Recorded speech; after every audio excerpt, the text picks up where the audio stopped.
تو عالم خیال میں رب کائنات جواب دیتا میرے بندے جاننا چاہتا ہے کیا ملے گا؟ سن، میں تجھے گناہوں سے ایسے پاک کر دوں گا جیسے آج ہی ماں کے پیٹ سے پیدا ہوا ہوگا، مگر شرط ہے وہاں گناہ تو معاف ہو جاتے ہیں، مگر جیسے بن کے گئے تھے ویسے ہی بن کے آنا اور ویسے ہی بن کے رہنا۔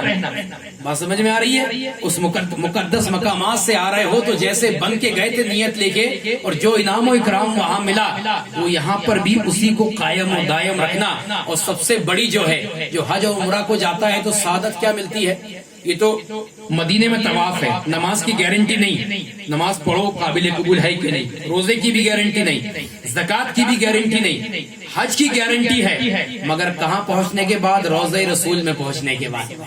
جب تک مکے میں رہو گے کئی طواف کرتے رہو، گارنٹی نہیں دے سکتے قابل قبول ہے کہ نہیں ہے، مگر جیسے ہی روضہ رسول پہ پہنچتے ہو نا تو روح رسول سے آواز آتی ہے من زارا قبری ہی وجبت لہ لشفاعتی ہی، کہ جس نے میرے روضے کی زیارت کی اس پر میری شفاعت واجب ہو گئی، تو وہ شافی ہو کے آتا ہے وہاں سے۔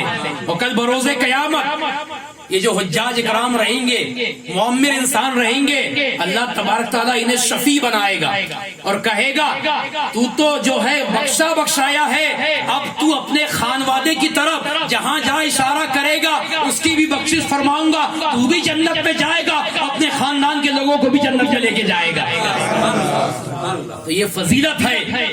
تو دنیا میں رہتے ہوئے اللہ نے نوازا ہے تو حج کرو، نہیں نوازا ہے استطاعت اتنی دیا ہے تو عمرہ کرو، اور اس مقدس مقامات سے محرومی مت کرو، اس میں بڑی فضیلتیں ہیں، اللہ تبارک تعالیٰ نے بڑی فضیلت رکھی ہے۔ اللہ تبارک تعالیٰ آپ کے سفر کو اس بزم کے صدقے کامیاب و کامران کرے، اور جو ہے آپ کو جس طریقے سے بآسانی لے کر جائے اور آپ کے جو ہے ارکانوں میں آسانی عطا فرمائے، آپ کے عمرے کو اپنی بارگاہ میں قبول و مقبول عطا فرمائے، اس کا آپ کو اجر عظیم عطا فرمائے، اور بس سلامتی کے ساتھ اپنے وطن واپس لے کر آئے۔ یہ قصہ لطیف ابھی ناتمام ہے، جو کچھ بیاں ہوا آغاز باب تھا۔ استغفر اللہ ربی من کل ذنب واتوب الیہ، اشہد ان لا الہ الا اللہ واشہد ان محمدا عبدہ ورسولہ، وما علینا الا البلاغ۔ السلام علیکم ورحمۃ اللہ۔